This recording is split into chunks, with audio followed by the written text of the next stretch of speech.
9 years. 9 years of broken sleep, working double shifts, eating cold leftovers on bus rides, and counting pennies like prayers. I was 25 when it began, and 34 when it finally happened. But back then, I believed every sacrifice was worth it. The house wasn't just wood and brick. It was the last piece of my childhood that hadn't crumbled. I still remembered being 13, standing in the doorway while men in suits waved papers at my parents. The word foreclosure hit me harder than any slap.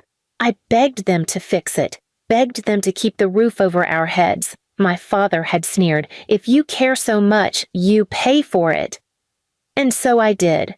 I took jobs no one else wanted, cleaning greasy kitchens after midnight, scrubbing toilets in offices where people didn't bother to look me in the eye, bagging groceries until my back ached.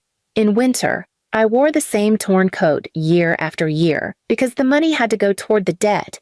Every month, I carried the payment slip like a fragile relic, handing it over at the bank with shaking hands. Please subscribe to our channel and tell us in comments from where are you watching this video. My parents, they lived like the world owed them everything. My mother still bought perfume that cost more than my entire week's groceries. My father gambled away nights in smoky bars, coming home with excuses and bitterness. And Lindsay, my golden sister, was always draped in something new. A necklace, a designer bag, a vacation photo from Cancun. They praised her beauty, her charm, her ability to deserve nice things. And me? I was the mule, the one who shouldered the burden so their image never cracked. Still, I kept telling myself it was worth it, that maybe one day when the debt was finally gone, they'd look at me differently. Maybe Mom would say, "You saved us." Maybe Dad would pat my shoulder and admit, "We couldn't have done it without you." 9 years of my life disappeared into that hope. But hope is a dangerous thing in a toxic family. The night it happened was so ordinary it almost fooled me. I'd just come home from a grueling shift at the diner, uniform still smelling like burnt coffee. The house was quiet, unusually so, but I chalked it up to everyone being asleep. I sat at the kitchen table, pulled out my checkbook, and made the final payment entry. 9 years of blood and sweat, and at last, the house was free. My chest ached with something close to pride. I even let myself dream that tomorrow might be different. Maybe they'd cook dinner for me. Maybe they'd say thank you. Maybe they'd love me the way I had begged them to for years. But morning shattered that fantasy like glass. The front door was wide open when I woke up. The living room looked stripped, empty in a way that made my stomach turn. Drawers left ajar, photos missing from frames. Their cars were gone. My mother's perfume bottles no longer lined the bathroom shelf. Lindsay's clothes were missing from the closet. I stumbled into the kitchen and found it, a single folded note on the counter. 4 words in my father's handwriting. We sold the house. Sold it. After 9 years of my life poured into saving it, they had sold it overnight and vanished. I crumpled the paper in my hand, my chest heaving, rage, betrayal, humiliation. They all tangled until I couldn't breathe. I ran outside barefoot, scanning the street, hoping it was a nightmare. But the neighbors were already talking, their eyes sliding away from mine, whispers curling in the air like smoke. She worked for that house, didn't she? And did they just left? Monsters. I sank onto the curb, my palms digging into the pavement. 9 years gone. My 20s gone. My trust obliterated. But as the sun rose higher, burning against my skin, a new thought crystallized. They thought they had taken everything from me. They thought they had erased me. But they had forgotten one thing.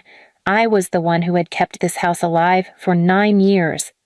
And if they thought betrayal would bury me, they hadn't yet seen what 9 years of fury could do. The paper crumpled in my fist as I sat on the curb, the words, "We sold the house," burning into me like acid. My chest heaved with ragged breaths, my legs numb, my hands trembling, not from weakness, but from something far heavier. Rage. For hours I just sat there, Neighbors peeked from curtains, whispering, but none dared to come closer. They'd watched me for 9 years, trudging to work in uniforms that smelled like grease and bleach, watched me drag my exhausted body home, while my parents flaunted their shiny cars and Lindsay paraded her new bags. They knew the truth, but never said a word. Now they had the satisfaction of gossip. "Did you hear? She saved the house and they sold it." I didn't even cry. My eyes stung but stayed dry, because deep down, I knew tears were useless. They'd fed on my pain for years. I wouldn't give them one more drop. By afternoon, I forced myself to move. I went inside, scanning the emptiness like a crime scene. Every trace of them was gone. Perfume bottles, Lindsay's makeup drawer, even the ridiculous glass rooster Mom claimed was family heritage. They hadn't just left. They'd scrubbed themselves clean of me. I found nothing but the silence of walls I had bled for. And then, something strange. An envelope tucked under the phone stand, maybe forgotten in their rush. My hands shook as I tore it open. Inside, the official sale agreement. Their signatures were bold, smug strokes at the bottom. The buyer's name was printed clearly, some out-of-town investor. And the payment transfer date? The day before I made the final payment. They had planned it all. They let me finish paying the last installment, and the very next morning they sold it out from under me. My stomach lurched, bile rising. For 9 years I had been nothing more than their mule. They had watched me break myself to keep this roof, only to snatch it away the moment I proved them wrong. I should have collapsed, but instead, something inside me cracked wide open. The girl who had worked, begged, and hoped was gone. What was left was sharper, harder. That night, I didn't sleep. I sat at the kitchen table, empty now except for my checkbook and the faded payment stubs I'd kept for 9 years. One by one, I laid them out, a paper trail of every sacrifice, proof. For days, I traced their trail. They hadn't gone far, not yet. They were in a rented condo downtown, living it up with the money I had earned. I saw Lindsay post on social media, cocktails on the balcony, her new diamond bracelet glinting under city lights. Mom and Dad in matching robes, holding champagne. They didn't block me. They didn't even think I mattered enough to hide it. To them, I was nothing. But they were wrong. I started quietly, calling in favors from people who still respected me, the grocer whose shelves I stocked at night, the janitor whose shifts I covered, the old librarian who watched me fall asleep over debt guides. They all knew the truth of who paid for what. And they were angry too. I gathered documents, testimonies, even photos of my parents' spending habits while I carried the debt. I didn't just want to prove what they'd done. I wanted to strip them of the one thing they worshipped more than money, their spotless image. Meanwhile, I played the part they expected. I went back to work, silent and tired, letting them believe I was broken. Lindsay even called once, her voice smug. "Tough break, sis. Maybe next time you won't waste your life on a house you couldn't keep." I bit my tongue, let her laugh, and hung up. But inside, the storm was building. Weeks turned into months. I moved into a tiny apartment, just big enough for me and the notebooks I filled with plans. I worked my shifts, nodded politely, and waited. My parents' arrogance grew with each passing day. They flaunted their new life to anyone who would watch. And then, the opportunity appeared. A charity gala. My parents had been invited to speak about family resilience and building a future. They bragged about it online, posing in outfits bought with money stolen from me. It was perfect. I didn't want them in jail. I didn't want them penniless. That would be too easy. No, I wanted them exposed. I wanted every person whose approval they craved to see them for what they were. I wanted them to taste the humiliation they had fed me for 25 years, chew on it until it rotted them from the inside. And as I packed the folder filled with 9 years of receipts, signed testimonies, and the final sale contract, I smiled for the first time in months. They had given me a gift after all. 9 years of sacrifice had turned me into something they never expected, patient, calculated. And when the night of the gala came, I would unwrap my revenge. The gala shimmered under chandeliers, silver trays carried by waiters in white gloves, the sound of violins floating through the air. Everyone was dressed to be seen, politicians, business owners, socialites, and in the center of it all stood my parents, basking in the glow of admiration they had stolen. Mom wore a sequined navy gown, her hair sprayed stiff, her smile wide enough to split her face.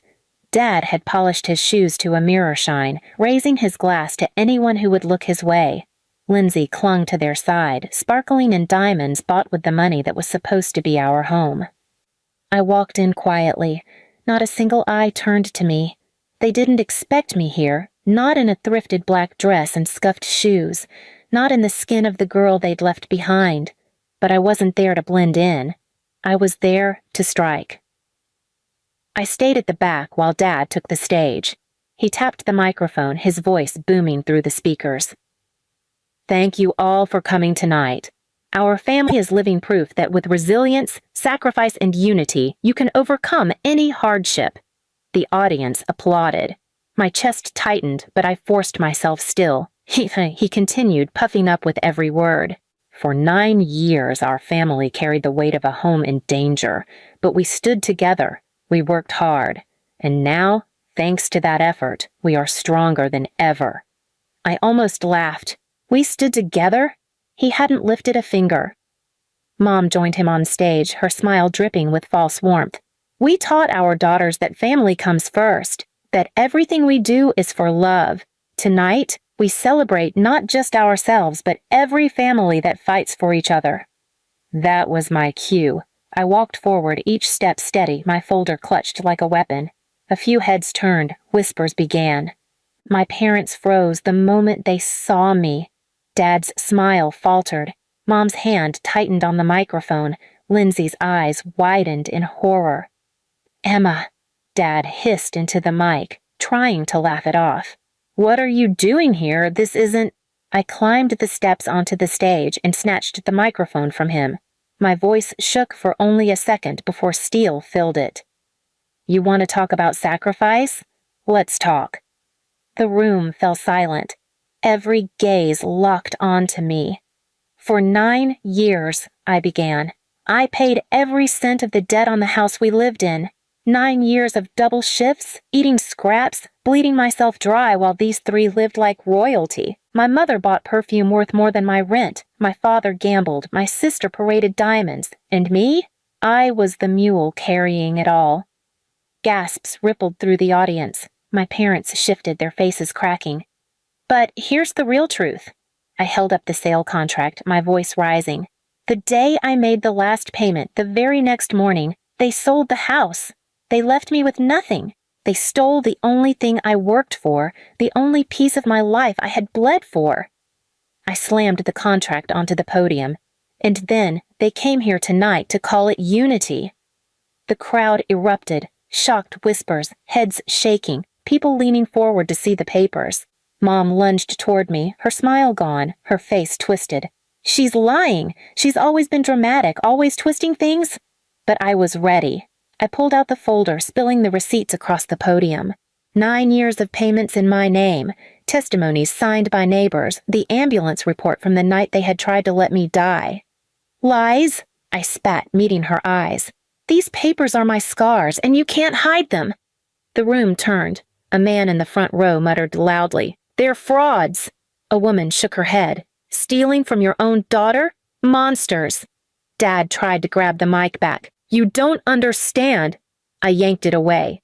My voice cut through like glass. You left me in fields. You left me gasping in ambulances. You left me starving in my own home. And you thought I'd never fight back. But here I am. And here's your real gift, the truth, in front of everyone you care about. Silence slammed into the room. Then, like dominoes, people began to rise, disgust etched into their faces. A businessman who had been shaking Dad's hand moments earlier walked out. A woman who had embraced Mom turned her back. The humiliation spread like wildfire. My parents stood frozen, stripped of the image they worshipped, their pride crumbling under the weight of their own cruelty. And me? I didn't need applause. I didn't need pity. I only needed this moment. I gathered the scattered papers, tucked them under my arm, and walked down the stage. Lindsay called after me, her voice breaking, but I didn't stop. I didn't look back. Outside, the night was cool, the stars sharp against the sky. I stood there alone, but not broken. For the first time in 9 years, I wasn't carrying their weight anymore. They were the ones left with the burden now, the burden of their shame, their downfall, their rotting reputation. And I knew, as I walked away, that they would never escape it. Please subscribe to our channel and tell us in comments from where are you watching this video.